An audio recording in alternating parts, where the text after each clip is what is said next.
Entonces, mis hermanos, quiero que leamos unos versículos.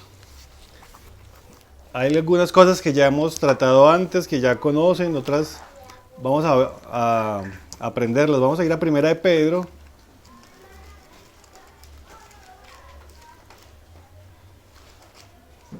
Primera de Pedro, capítulo 2. Desde el verso 4.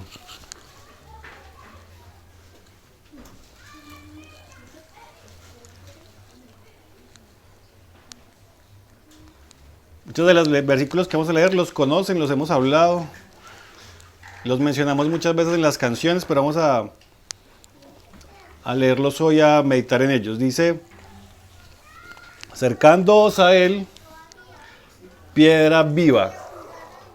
Está hablando de Cristo, ¿cierto? Piedra viva, desechada ciertamente por los hombres, mas para Dios escogida y preciosa. Vosotros también, como piedras vivas, sed edificados como casa espiritual y sacerdocio santo, para ofrecer sacrificios espirituales aceptables a Dios por medio de Jesucristo. Por lo cual también contiene la Escritura: he aquí pongo en Sión la piedra, la principal piedra del ángulo, escogida, preciosa, y el que creyere en él no será avergonzado. Para vosotros, pues, los que creéis, él es precioso, pero para los que no creen, la piedra que los edificadores desecharon ha venido a ser la cabeza del ángulo, y piedra de tropiezo y roca que hace caer, porque tropiezan en la palabra, siendo desobedientes, a lo cual fueron también destinados. Entonces este pasaje habla de piedra, ¿cierto? Habla primeramente de Jesucristo como piedra viva, y le da un papel importante a Jesucristo porque lo llama la piedra angular también, o la cabeza del ángulo. Resulta que una piedra angular, cuando van a edificar, es la piedra a través de la cual utilizan para ubicar las demás piedras. Es como la piedra guía, ¿cierto? La base, la que va a permitir que la edificación se pueda llevar a cabo, la piedra angular. Entonces, cuando dice que Jesucristo es la piedra angular, se está refiriendo a que es la roca, la base, la piedra principal por medio de la cual Dios Dios edifica su casa. Entonces, primero habla de Cristo como piedra viva, ¿cierto? Y luego habla de nosotros también como piedras vivas. Y yo en estos días meditaba como en esa expresión, porque decir piedras vivas es bien raro, porque una piedra en sí misma no tiene vida, ¿sí? Una piedra es inerte, no tiene vida. Y una piedra es dura. Así somos nosotros, ¿cierto? Duros, no tenemos vida en nosotros mismos, estamos muertos en nosotros mismos. Las piedras son únicas. Usted ve que las piedras tienen formas diferentes, unas más grandes, otras más pequeñas, más oscuras, más claras, más planas, ¿cierto? Son distintas, uno no encuentra piedras iguales. Y así somos también nosotros, diferentes, duros, diferentes, muertos. Si nos acercamos como piedras una piedra con otra, ¿qué pasa? Chocan, echan chispas, ¿cierto? Se rompen, se pegan. O sea, si yo las junto, se pegan. Y así pasa también con nosotros. En la medida que nos acerquemos entre nosotros, tenemos roces, echamos chispas, nos pegamos, nos lastimamos. Pero todo eso hace parte de lo que el Señor dijo, ¿sí? Y entonces yo leía esto y yo veía como a veces lo leemos y lo entendemos, pero no trascendemos un poco de lo que el Señor está diciendo ahí. Porque lo que el Señor está diciendo es que sin Él no somos nada.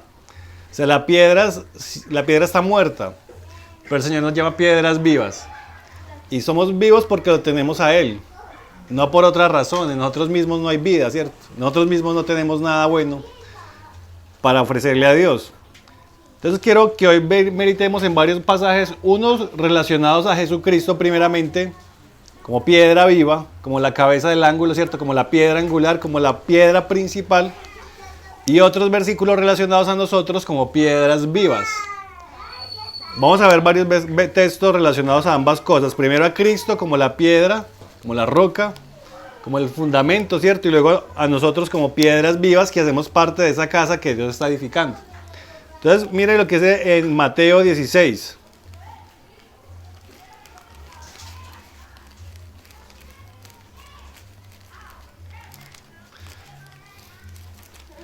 ¿Se acuerdan cuando Pedro confesó quién era Jesús?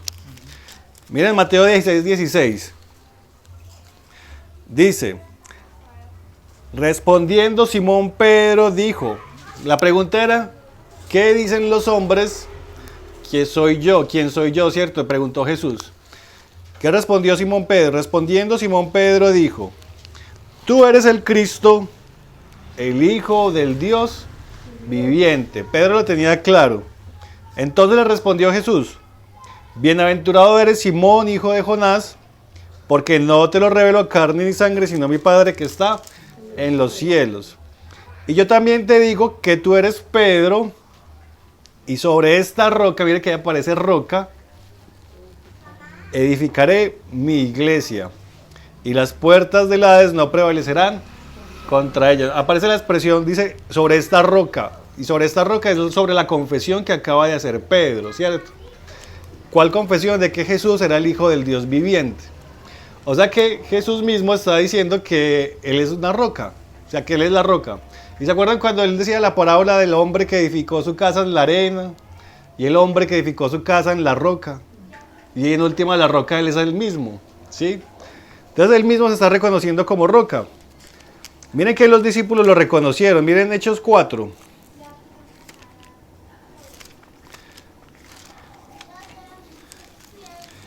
Hechos capítulo 4, verso 10.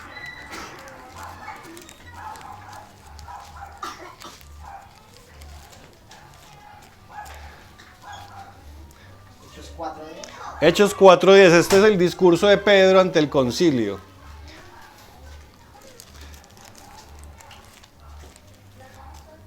Dice, sea notorio a todos vosotros, está hablando Pedro, y a todo el pueblo de Israel, que en el nombre de Jesucristo de Nazaret, a quien vosotros crucificasteis y a quien Dios resucitó de los muertos, por él, este hombre está en vuestra presencia sano.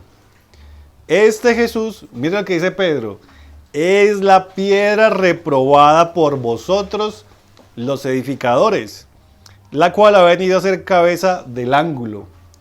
Y en ningún otro hay salvación, porque no hay otro nombre bajo el cielo dado a los hombres en que podamos ser salvos. Mira, Pedro lo tenía clarísimo. De hecho, lo que leímos al principio está en Primera de Pedro, fue una carta escrita por Pedro. Y aquí está diciendo, vosotros los edificadores, se está refiriendo a las autoridades religiosas de Israel en ese momento, porque él estaba ante el concilio. O sea, ustedes que son los que se encargan como de edificar, ustedes, este Jesús es la piedra reprobada por vosotros. O sea, si ustedes se edifican y cogieron una piedra que era parte de la edificación, ustedes la reprobaron, o sea, la sacaron. Ustedes lo crucificaron, ustedes lo mataron. Pero ¿qué ha pasado con Jesús? La piedra que ellos reprobaron. Esa piedra ha venido a ser cabeza del ángulo. O sea, ha venido a ser la piedra principal realmente. O sea, los discípulos lo reconocieron y lo entendieron de esa manera. Y uno ve que en el Antiguo Testamento aparecen varias expresiones relacionadas a esa piedra y a la roca. El Señor Jesús acaba de decirnos en Mateo, acabamos de ver, cuando Él dice sobre esta roca, ¿sí? Miremos 1 Corintios 10.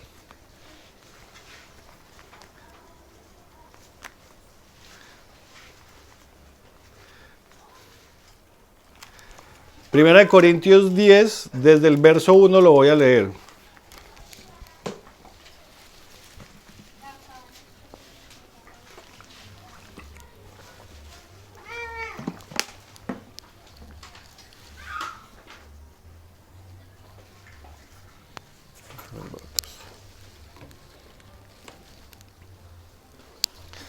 Dice, porque no quiero, hermanos, que ignoréis que nuestros padres todos estuvieron bajo la nube y todos pasaron el mar. Ahí está hablando Pablo acerca de lo que pasó al pueblo de Israel, ¿cierto? Todos Estuvieron bajo la nube cuando estaban en medio de su caminar en el desierto. Había una nube que los acompañaba de día y de noche. Y todos pasaron el mar, refiriéndose a cuando pasaron el mar rojo, ¿cierto? Y todos, en el 2, y todos en Moisés fueron bautizados en la nube y en el mar. O sea, ese paso por en medio del mar es como el bautizo. Cuando separó las aguas. Es como el bautizo para nosotros. Y miren lo que es el 3. Y todos comieron el mismo alimento espiritual. Ahí está refiriendo al maná. O sea que el maná que ellos recibían todos los días, todas las mañanas, más que ser un alimento físico, era un alimento espiritual. Y era muy particular porque ellos todos los días recibían maná, la porción diaria. Y el sexto día de la semana recibían la porción para 2 días. Si entre semana ellos guardaban para 2 días, se les dañaba, si guardaban para el otro día. Pero el sexto día guardaban para el siguiente y no se dañaba. O sea, eso no era un alimento cualquiera, era un alimento espiritual, especial, o sea, que Dios había hecho pues, específicamente para ellos. Ahora imagínense 40 años comiendo ese alimento lo suficientemente nutritivo para que ellos siguieran su caminar en el desierto, ¿sí? Con las vitaminas, con todo lo que ellos necesitaban, ahí estaba provisto. Entonces aquí dice que es un alimento espiritual. Y cuando ellos entraron a la tierra prometida, el maná dejó de caer. O sea, imagínense cómo fue eso. O sea, eso no es nada por casualidad, ni que fue... No, eso no fue normal. O sea, es Dios con su mano proveyéndolo, ¿cierto? Por eso dice alimento espiritual. Y miren lo que dice en el 4. Y todos bebieron la misma bebida espiritual. ¿Se acuerdan que Dios les daba agua? ¿Y de dónde les daba agua? Porque bebían de la roca espiritual que los seguía. Y la roca era Cristo. Miren lo que dice ahí tan claro. ¿Quién era la roca? Cristo. Y se acuerdan que varias veces brotó agua de la roca. O sea, en medio del desierto, imagínense la cantidad de personas que necesitaban agua. Eran muchísimos. ¿De dónde salía tanta agua para todos? Dice que la roca que los seguía. O sea que a medida que ellos se movían, la roca también se movía. Y esa roca brotaba agua. ¿Y quién era esa agua? ¿Y quién era esa roca, perdón? Cristo. Era Cristo. O sea, la misma Biblia nos está diciendo que la roca era Cristo. Desde el Antiguo Testamento ya claramente estaba establecido que la piedra angular, que la roca era Cristo. Quiero mostrarles unos pasajes en el Antiguo Testamento relacionados a esto. Miren lo que dice Éxodo 17.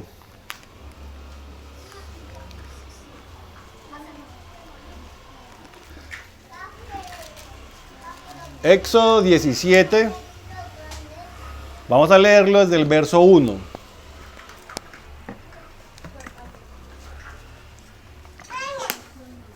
Dice, toda la congregación de los hijos de Israel partió del desierto de Sin por sus jornadas, conforme al mandamiento de Jehová, y acamparon en Refidín, y no había agua para que el pueblo bebiese. Si uno a veces se va al agua y se desespera, 3 días, ¿cierto? Ahora en medio del desierto, ahora en medio de tanta cantidad de gente, la Biblia dice que salieron 600,000 hombres de Egipto, sin contar mujeres ni niños. O sea, póngale que sean, no sé, 1,000,000, sin agua, en el desierto. Yo creo porque los niños eran más por familia. Sí, son más, para mí son más. Dice en el 2, y altercó el pueblo con Moisés y dijeron, danos agua para que bebamos. Y Moisés les dijo, ¿por qué altercáis conmigo? ¿Por qué tentáis a Jehová? Así que el pueblo tuvo allí sed y murmuró contra Moisés y dijo, ¿por qué nos hiciste subir de Egipto para matarnos de sed a nosotros y a nuestros hijos y a nuestros ganados? Entonces clamó Moisés a Jehová diciendo, ¿qué haré con este pueblo? De aquí a un poco me apedrearán. Y Jehová dijo a Moisés, pasa delante del pueblo y toma contigo de los ancianos de Israel. Y toma también en tu mano tu vara con que golpeaste el río y ve. He aquí que yo estaré delante de ti allí sobre la peña en Horeb, y golpearás la peña, y saldrá de ella aguas, y beberá el pueblo. Y Moisés lo hizo así, en presencia de los ancianos de Israel. O sea que en esta primera escena vemos que Dios les proveyó el agua, pero la forma de proveerles el agua para salvarlos, porque se iban a morir de sed, la forma era, Moisés tenía que ir a la roca, pero tenía que pegarle a la roca. Y una vez le pegara a la roca, iba a brotar el agua para ellos. Y dice entonces que lo hizo así, y salió el agua, y bebieron de ahí. Acabamos de leer en el Nuevo Testamento, 1 Corintios 10, que dice que la roca era Cristo. O sea que lo que está mostrando acá Dios es, siendo Cristo la roca, cómo llega Moisés con su vara, le pega, como si le estuviera pegando a Cristo, y por medio de esa acción sale el agua para salvarlos de la sed, de la muerte. Y eso es una figura de cómo Cristo fue a la cruz y fue herido por nosotros porque lo maltrataron, y por medio de su llaga fuimos curados. Porque ¿qué salió del Señor cuando lo atravesaron? La Biblia dice que salió agua y sangre. Entonces aquí está mostrando, dice la Biblia, que Cristo era la roca y cómo en él estaba la salvación, lo que necesitaba el pueblo. Y cuando va y Moisés, es como si lo hubiera herido, surge el agua para que todos bebieran y fueran salvos de la sed, de la muerte. Así pasa con nosotros. Cristo como roca fue a la cruz. Allá los soldados lo atravesaron ya al final para saber si estaba muerto o no, y salió agua y sangre. Y es la misma salvación para nosotros. En este caso, pues salvación eterna. En el Antiguo Testamento era salvación del momento, ¿cierto? De la sed que tenían y no morir en el desierto. Entonces, esa es una figura de lo que iba a hacer Dios por medio de su Hijo. Lo iba a maltratar para poderle dar salvación a nosotros. ¿Sí me hago entender? Y ahí vemos la roca. O sea, cómo Jesús, siendo la roca, fue herido por nuestras rebeliones y para nuestra salvación recibió sobre sí mismo maltrato, ¿cierto? Como un juicio. ¿Sí me hago entender? Es como la salvación espiritual. Sí, como la salvación espiritual. Y la que hubo en el desierto era la salvación humana, tomar el agua. Exactamente. Era el momento, la circunstancia. Ahora, fíjense que aparece otra escena donde también piden agua a la roca, en Números 20. Entonces vimos que la roca es Cristo. Números 20. Voy a leerlo desde el 11.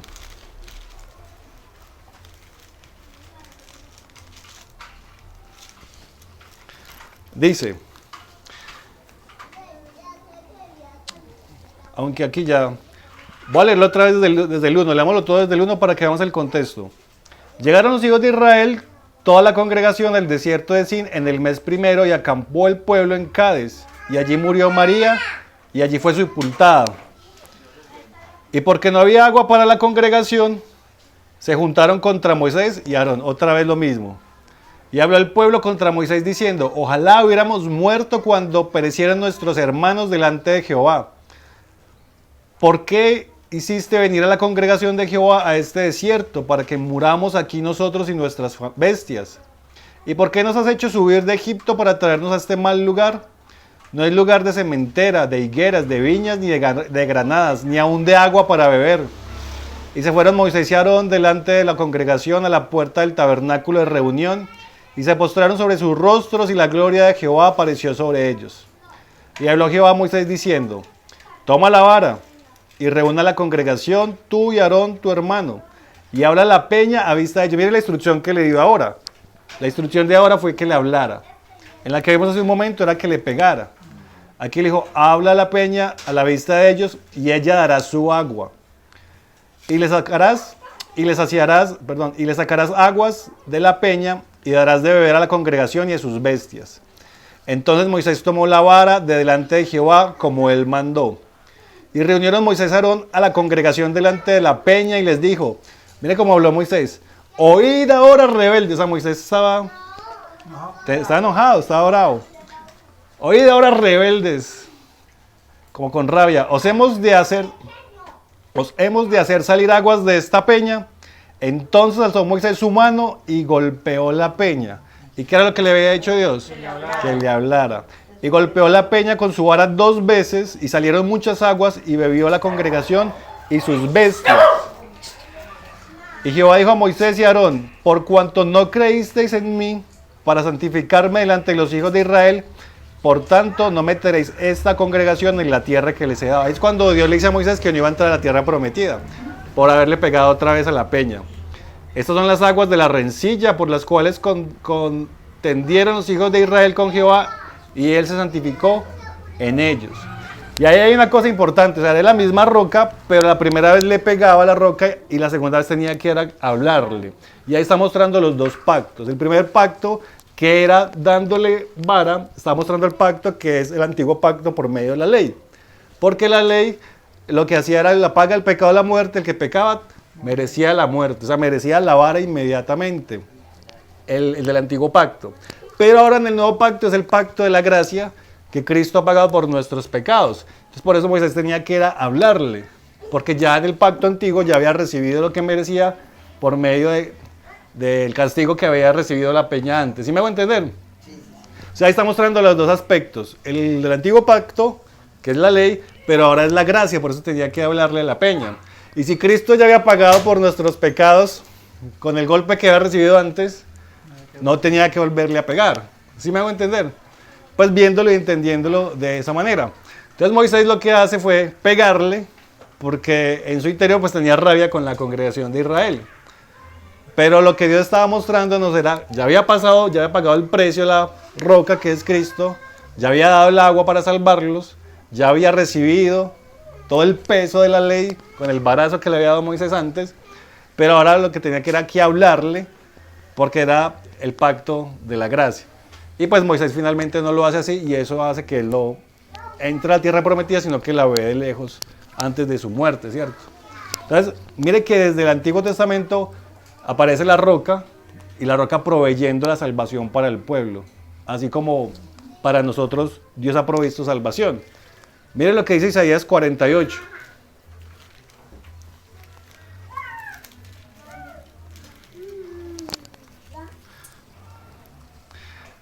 Este verso está recordando lo que Dios hizo con el pueblo de Israel. 48, Isaías 48, versículos 21 y 22.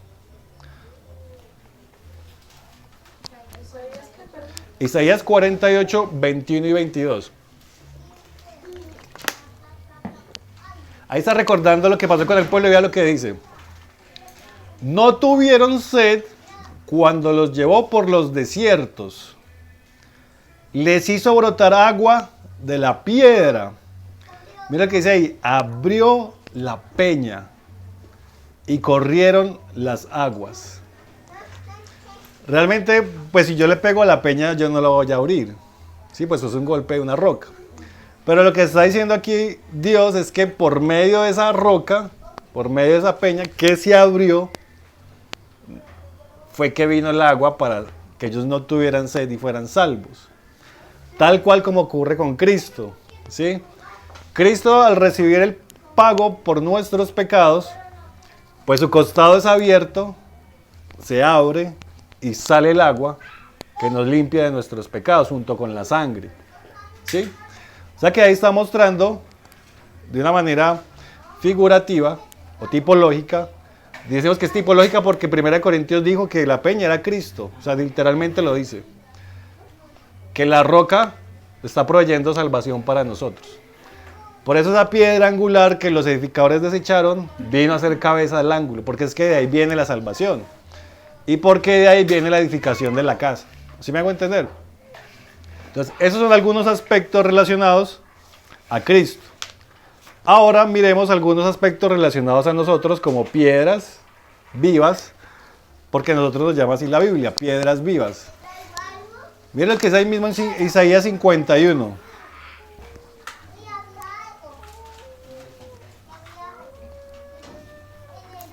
Isaías 51, verso 1 y 2.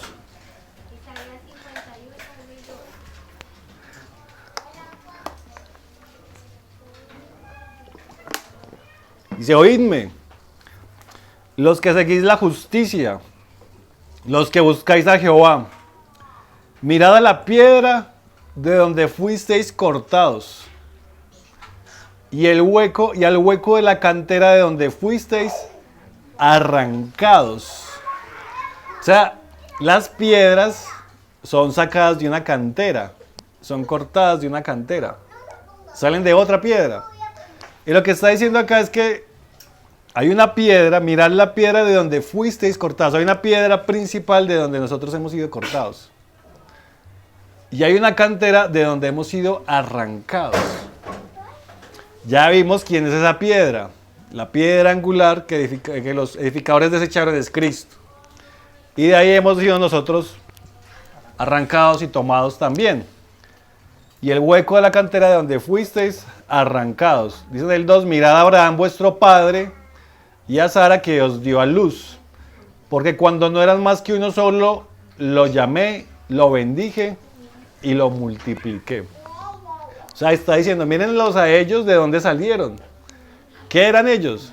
Unos viejos ya, Abraham casi 90 años, Sara 75 cuando nace Isaac, creo que Abraham era 100.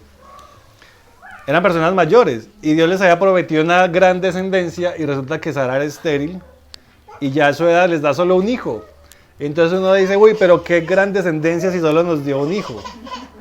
Pero resulta que luego de Isaac nace Jacob y luego de Jacob las 12 tribus y luego las 12 tribus, bueno, eso se multiplica y ya vienen creciendo. Pero aquí es lo que está diciendo, miren de dónde salimos nosotros. De la piedra de donde hemos sido tomados y arrancados, ¿sí? Ahora miremos de dónde sale como ese origen de esa edificación de esas piedras. Miremos en Génesis, en el capítulo 28.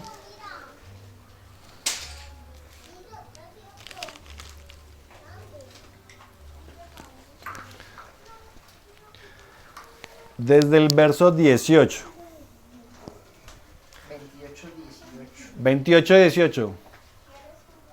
Bueno, voy a leerlo desde el 10. Algunos pasajes es cuando Jacob huye de su hermano Esaú porque Esaú lo quería matar por haber tomado la primogenitura, por haber usurpado su lugar.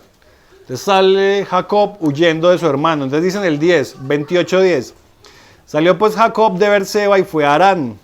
Y llegó a un cierto lugar y durmió allí porque ya el sol se había puesto y tomó de las piedras, mira, aparecen piedras, de aquel paraje y puso en su cabecera y se acostó en aquel lugar. Y soñó, y aquí una escalera que estaba apoyada en tierra y su extremo tocaba en el cielo, y aquí un ángel de Dios que subía y descendía por ella. Y aquí Jehová estaba en lo alto de ella, el cual dijo, yo soy Jehová, el Dios de Abraham tu padre, el Dios de Isaac. La tierra en que estás acostado te la daré a ti y a tu descendencia. Será tu descendencia como el polvo de la tierra y te extenderás al occidente, al oriente, al norte y al sur. Y todas las familias de la tierra serán benditas en ti y en tu simiente.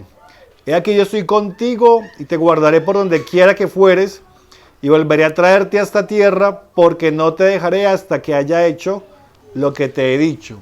O sea, Jacob iba en busca de la familia de su mamá. Iba a ir a buscar a su tío Labán. Iba a estar allá porque su hermano lo quería matar. Él no sabía cuánto tiempo iba a estar allá. Pero lo que Dios está diciendo es ratificándole la promesa que Dios le había hecho a Abraham. Le iba a cumplir con la descendencia de Jacob. Y no lo iba a dejar, o sea, Dios no le iba a dejar a Jacob hasta que cumpliera lo que Dios había dicho. Ahí se lo está diciendo. Y le está diciendo que le iba a volver a traer a esta tierra. En medio del sueño. Mire lo que hace en el 16.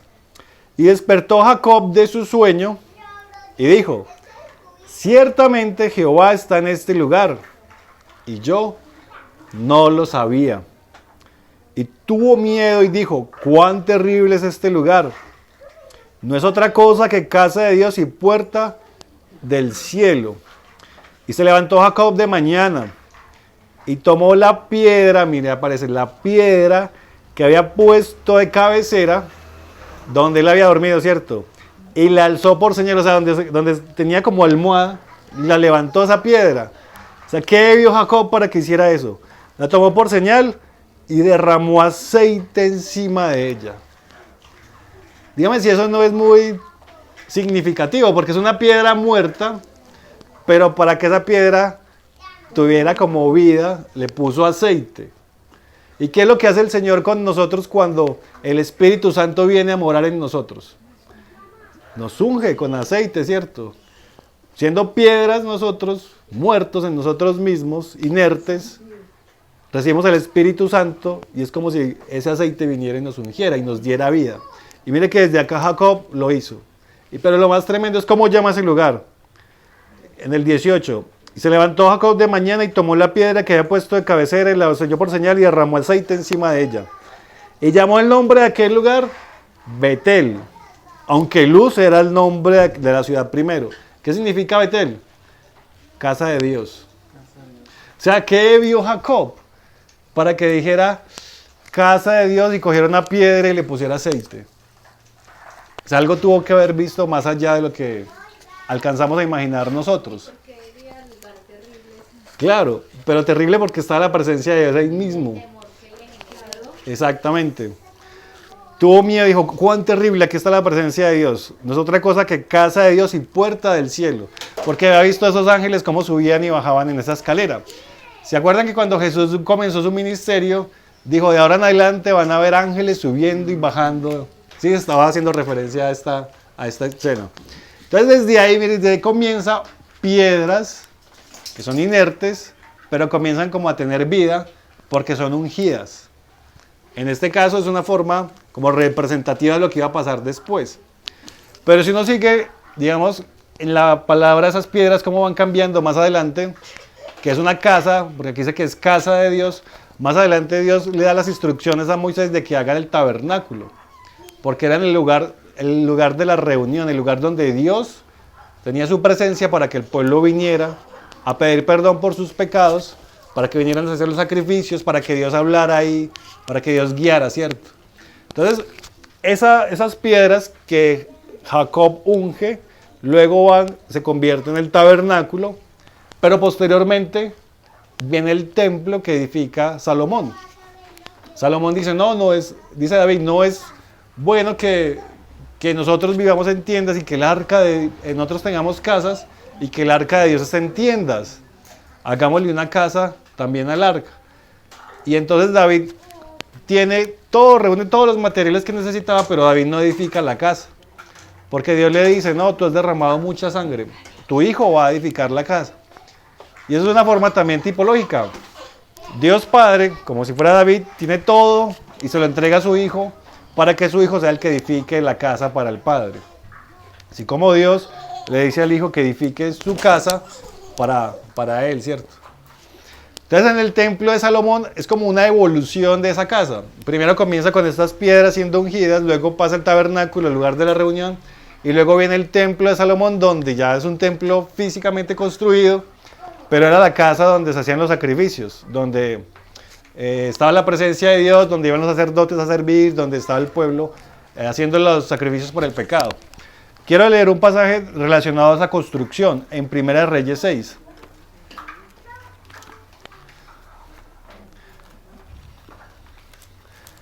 Ahí Dios da las instrucciones de cómo tenían que construir la casa, el templo.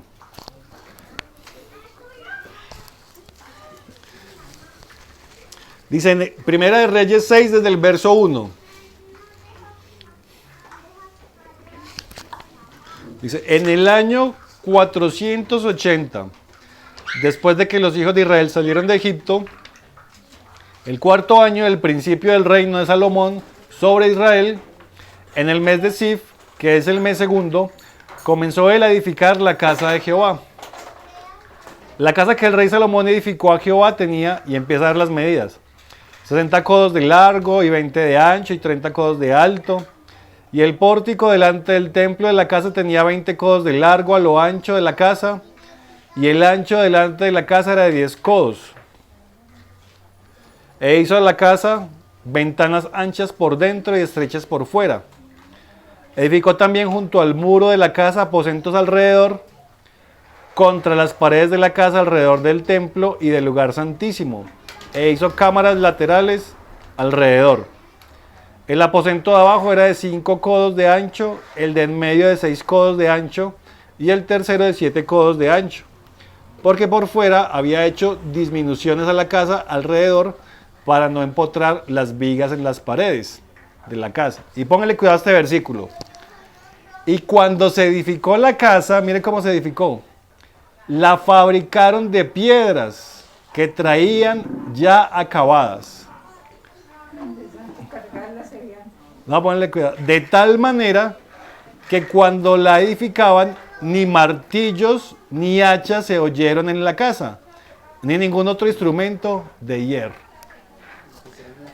Las hicieron en la cantera. Póngale, volver a leer.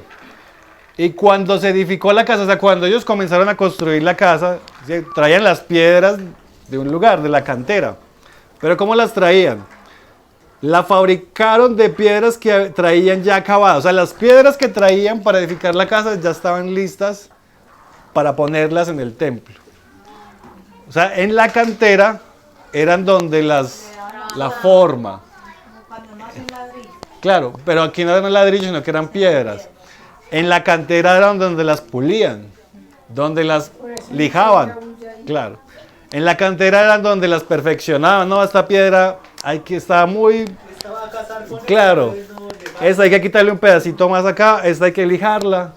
Esta está muy grande, estaba para la esquinita de ahí, hay que quitarle este pedazo, esta no está lista. Pero eso lo hacían en la cantera.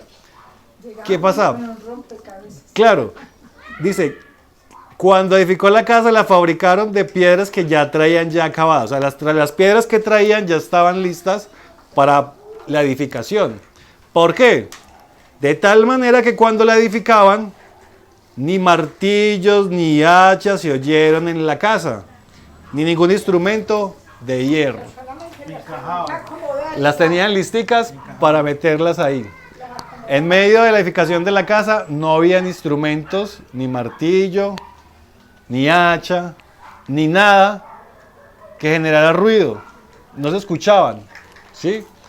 Y eso es muy significativo, porque está diciendo varias cosas. Recuerda que nosotros somos piedras vivas, individuales, particulares. Y lo que está diciendo aquí el Señor es que Dios tiene que tratar con cada uno individualmente, personalmente, ¿sí?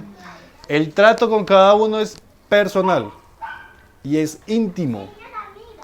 No tiene que venir aquí a la iglesia a que haya ruido de lo que Dios está tratando en cada uno. La lucha que cada uno tiene, la situación que tiene que tratar, el Señor lo tiene que tratar en la cantera, individualmente, ¿sí? Entonces, si yo tengo cierto trato con el Señor, es uno a uno con Él, en la cantera, perfeccionando mi debilidad, mi carácter, mi situación, ¿cierto? Y el Señor tiene que tratar eso allá, para que cuando yo venga a la edificación de la casa no se oiga ruido acá, para que no se oiga martillo, para que no hayan esos chispazos que hablamos en un principio, esos enfrentamientos, ¿cierto? Esos golpes, esos roces, porque hemos sido tratados en la cantera. Si uno no es tratado en la cantera, pues uno viene a generar chispos y ruidos y martillazos en medio de la casa, y no debería ser así, ¿cierto? Debería ser algo personal. Por eso el Señor dice que si tu hermano peca contra ti, ve y tú y él solos y hablen el tema primeramente, para que en la casa no haya ruido. ¿Sí me hago entender? Para que en la casa no haya materiales de hierro, dice, ni ningún otro instrumento de hierro. Y resulta que el hierro en la Biblia habla de la autoridad. Cuando uno lee en el Apocalipsis que dice que Dios viene a gobernar, que el Señor viene a gobernar con vara de hierro. El metal, el hierro en la Biblia es autoridad. Entonces está diciendo acá que no hayan instrumentos de hierro en medio de la edificación, o sea, que no tengan que en medio de la casa venir de manera, digamos que el Señor establecer su autoridad para corregir alguna situación en medio de la edificación de su casa. Debería ser personal en la cantera individual de cada uno. ¿Sí me hago entender? Por eso nosotros como piedras vivas deberíamos, Señor, tengo esta debilidad.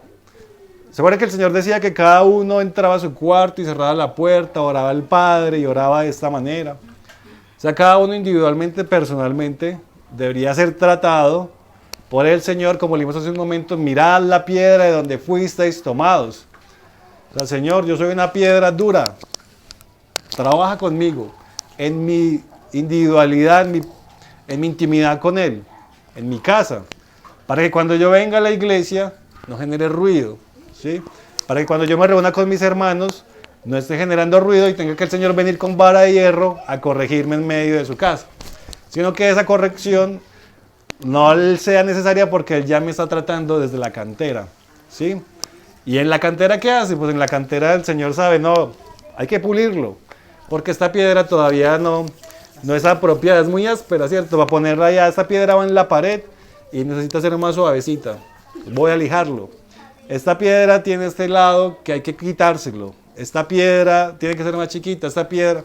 O sea, ese trato lo tiene que hacer el Señor personalmente con cada uno. Somos piedras vivas y el trato duele, ¿cierto? Porque imagínense cómo moldea una piedra. A golpes. Con golpes, ¿cierto? Con un cincel, con una lijita puede que le quite las asperezas, pero toca darle cincelazos para darle la forma, para corregirla, ¿cierto? Para que sea más chiquita, más grande, para que sea apropiada en la edificación. Pero ese trato tiene que ser personal, en la cantera, como dice acá. Cuando se edificó la casa la fabricaron de piedras que traían ya acabadas. Muchas veces somos muy inmaduros y queremos participar en la edificación de la casa sin haber pasado primero por la cantera. Entonces el Señor tiene que tratarnos en la cantera primero. Y una vez uno entiende eso, ahora sí participo. Y uno ve eso en la Biblia en muchas partes. Por ejemplo, lo que acabamos de leer de Jacob. Dios le dice a Jacob que le iba a volver a traer allá a esa tierra prometida y que le iba a cumplir la promesa que le había hecho a Abraham. Pero Jacob se va primero para donde Labán. ¿Y cuántos años estuvo allá? Que lo estudiamos. 20 años. 20 años el Señor labrando a Jacob en la cantera. Para que cuando luego Dios le dice, regresa otra vez a Betel, él vuelve a Betel, ya con sus hijos, y Dios comienza a trabajar y a tratarlo a él también, y a cumplir la promesa que Dios le había dicho que le iba a dar esa tierra. Pero trató 20 años, pasó 20 años allá siendo tratado en la cantera. ¿Sí me hago entender? Cuando Pablo se convierte en el Señor, iba y busca a los hermanos en Damasco y los hermanos le tenían miedo. Y luego va y busca a los hermanos en Jerusalén y le tenían miedo. ¿Qué hace Pablo? Se va para Egipto. 13 años aislado de los hermanos. El Señor tratándolo individualmente. Y ya cuando fue el momento volvió a buscar a los hermanos y el Señor lo usa. Pero pasó por la cantera primero. ¿Sí? Cada uno de nosotros debe pasar por la mano del Señor, individualmente, antes de participar de la edificación. Y no al revés. Si lo hacemos al revés, lo que vamos a generar es ruido. Y ruido y entorpecer la obra, ¿cierto? Porque el Señor va a tener que venir con instrumentos de hierro a corregir algo en medio de la edificación cuando Él lo quiere corregir es personalmente en la cantera primero. O sea que el hecho de que el Señor nos llame piedras vivas, sí, muy bonito, somos piedras vivas. Pero eso implica trato. Eso implica perfeccionamiento, pulimiento. Eso implica que el Señor nos va a tratar y una piedra para moldearla, como decíamos en un momento, hay que tallarla con fuerza, con un cincel, con un mazo, ¿cierto? Tampoco se le puede meter tanta fuerza porque no quiere. Claro, pero eso lo hace el Señor. El Señor es el que sabe la presión y la fuerza que nosotros aguantamos. Y la forma, claro. Yo le mencionaba hace algún momento y no somos ladrillos. Somos piedras. Recuerda que el faraón los ponía a fabricar ladrillos.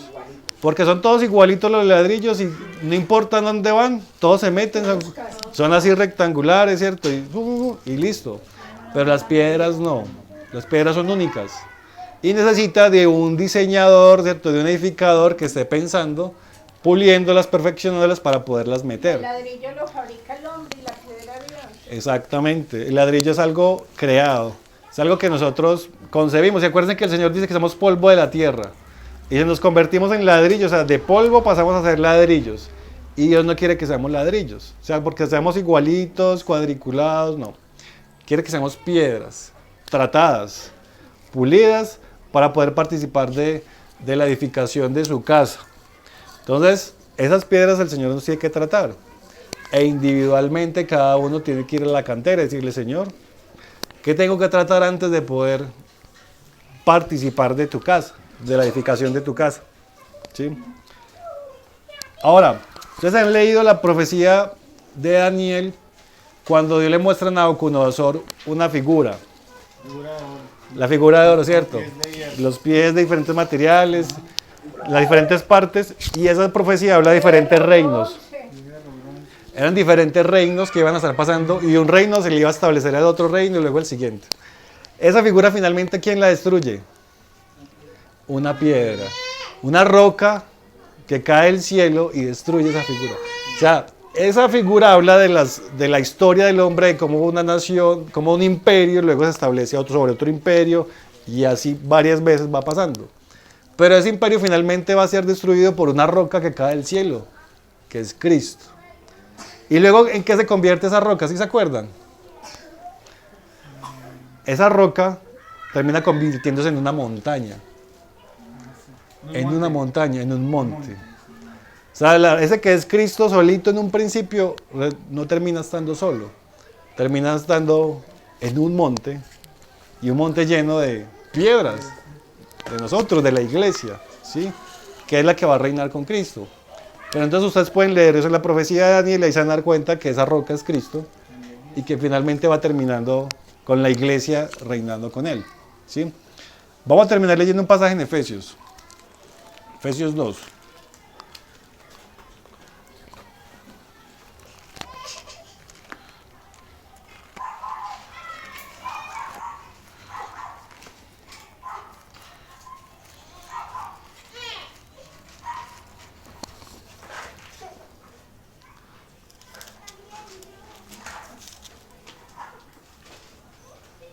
Efesios 2. Sí, voy a leer dos pasajes, voy a ver si encuentro el otro. Efesios 2, desde el 13.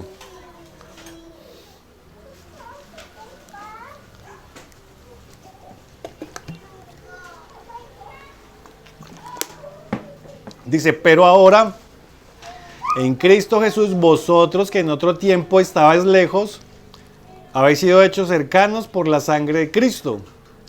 Porque Él es nuestra paz, que ambos pueblos hizo uno, derribando la pared intermedia de separación, aboliendo su carne las enemistades, la ley de los mandamientos expresados en ordenanzas, para crear en sí mismo de los dos un solo y nuevo hombre, haciendo la paz, y mediante la cruz reconciliar con Dios a ambos en un solo cuerpo, matando en ella las enemistades.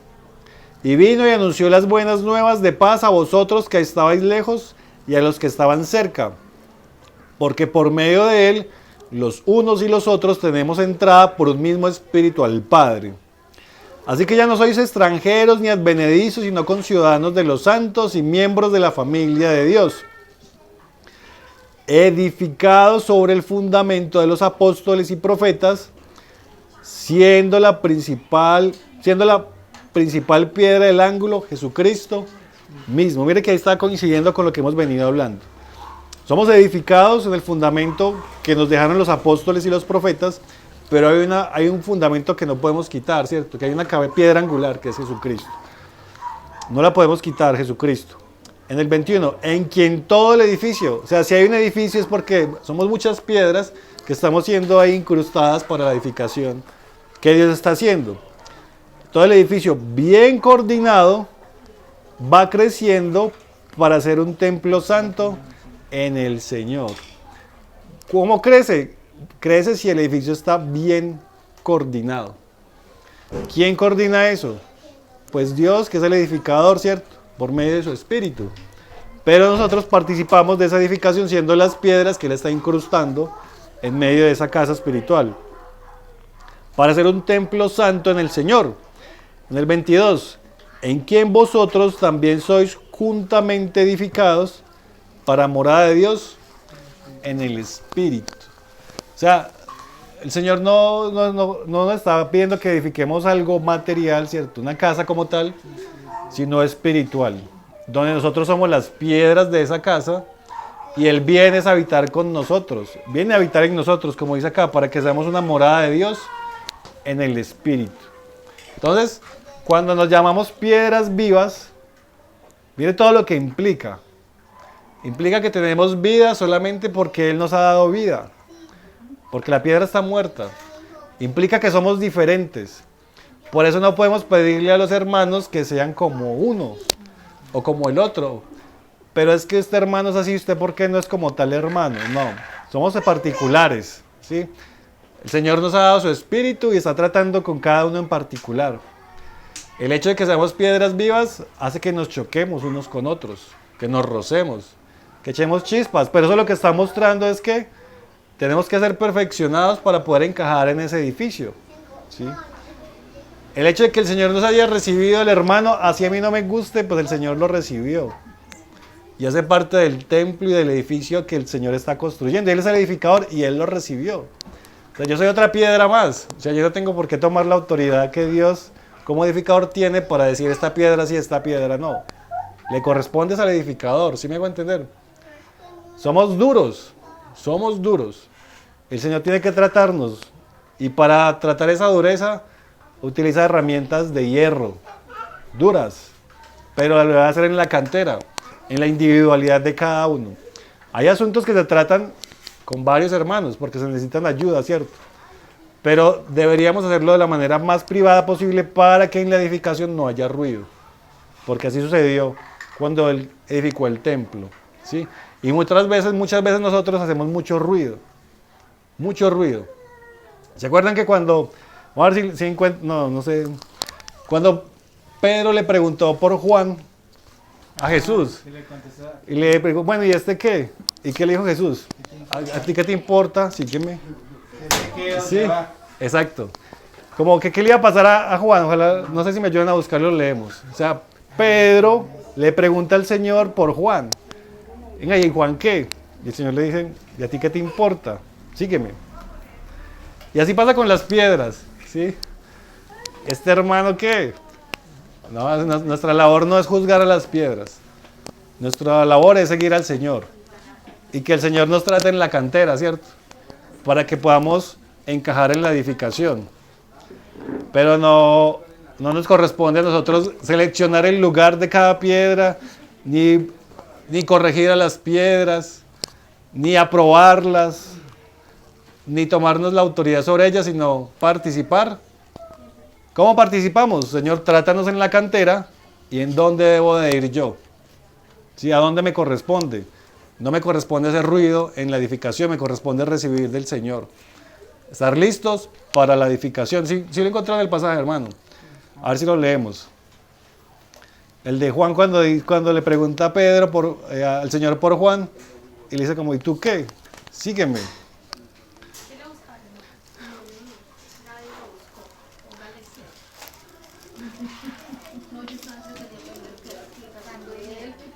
Vamos a ver si lo encontramos, lo leemos.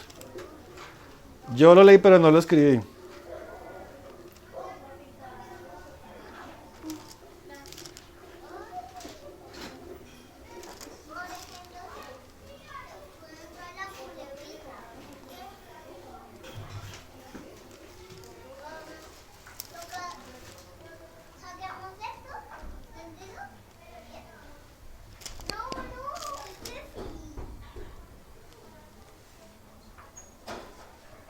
Vea, está el último capítulo de Juan 21.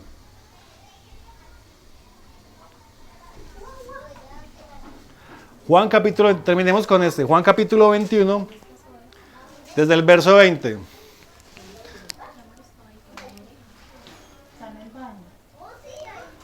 Juan 21 desde el 20. Dice, volviéndose Pedro, vio que le seguía el discípulo a quien amaba a Jesús, o sea, a Juan.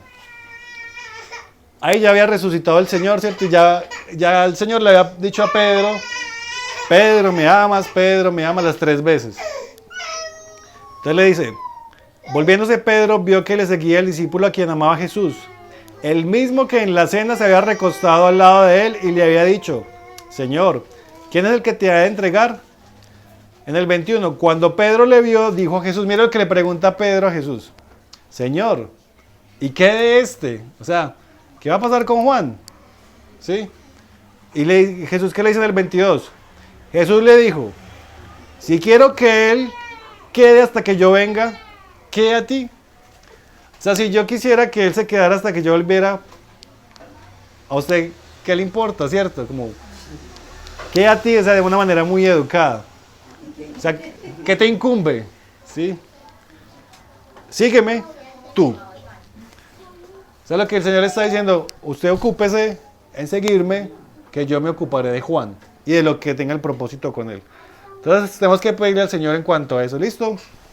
Vamos a dejar hasta ahí, hermanos.